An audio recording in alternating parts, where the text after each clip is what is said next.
بسم اللہ الرحمن الرحیم۔ سفید بالوں کو کلر کرنا جو ہے، سفید بالوں کو کلر کر کے چینج کرنا، اس کا حکم شرعی کیا ہے؟ شریعت کا حکم کیا ہے؟ حضرت ابو ہریرہ رضی اللہ تعالیٰ عنہ آپ فرماتے ہیں کہ رسول اللہ صلی اللہ علیہ وآلہ وسلم نے ارشاد فرمایا، جس کو امام بخاری رحمہ نے حدیث نمبر 5396 میں لکھا، آقا کریم صلی اللہ علیہ وسلم نے فرمایا کہ یہود اور نصارہ جو ہے وہ اپنے بالوں کو کلر نہیں کرتے، تم ان کی مخالفت کرو اور تم اپنے بالوں کو کلر لگایا کرو، بالوں پہ رنگ کیا کرو۔ فتح مکہ کے دن حضرت ابو قحافہ رضی اللہ تعالیٰ عنہ وہ آقا کریم صلی اللہ علیہ وسلم کے سامنے پیش ہوئے۔ آقا کریم صلی اللہ علیہ وسلم نے جب ان کے بالوں کو دیکھا تو وہ سفید پھول کی طرح سفید تھے۔ آقا کریم صلی اللہ علیہ وآلہ وسلم نے فرمایا کہ تم اپنے بالوں کو رنگ کیوں نہیں کرتے؟ فرمایا کہ اپنے بالوں کو رنگ کرو، لیکن فرمایا کہ سیاہ رنگ سے بچنا۔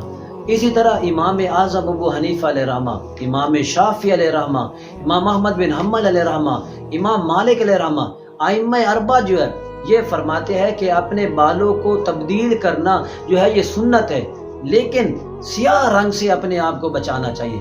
ایک مرتبہ حضرت ابو ذر رضی اللہ عنہ آپ فرماتے ہیں کہ رسول اللہ صلی اللہ علیہ وسلم نے ارشاد فرمایا، جن چیزیں سے تم اپنے بالوں کو متغیر کرتے ہو، تبدیل کرتے ہو، کلر لگاتے ہو، ان میں سب سے افضل جو چیز ہے وہ مہندی ہے، اور اس کے بعد جو ہے ایک کتم خوشبو ہے، اور وہ خوشبو کیسی ہے؟ اس سے ڈارک براؤن جو ہے وہ کلر نکلتا ہے۔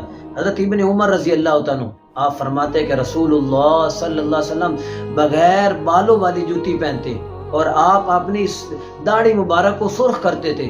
حضرت ابو جعفر انصاری جو ہے وہ کہتے ہیں کہ حضرت ابو بکر صدیق رضی اللہ تعالیٰ عنہ کی جو داڑھی تھی وہ سرخ انگارے کی طرح جو تھی وہ سرخ تھی۔ اسی طرح اپنی داڑھی کو کلر لگانا جو ہے مہندی کے ساتھ جو ہے اور سرخ کی ساتھ جو ہے یہ سنت ہے صحابہ کرام کی، لیکن یہ ہے کہ سیاہ رنگ سے اپنے آپ کو بچانا چاہیے۔